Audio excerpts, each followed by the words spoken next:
Hello guys, welcome to Tech Tricks tutorial.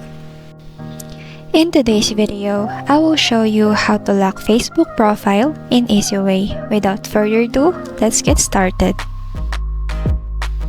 First, we need to open our Facebook app and click the three lines at the top right corner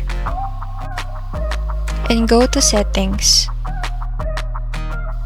Scroll all the way down and click Followers and Public Content. Then change everything to Friends.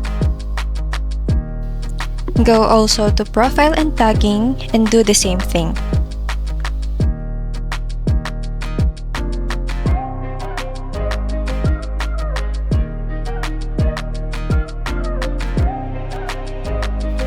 Finally, go to Profile Locking and lock your profile. And that's it. Now you can go back and check your profile.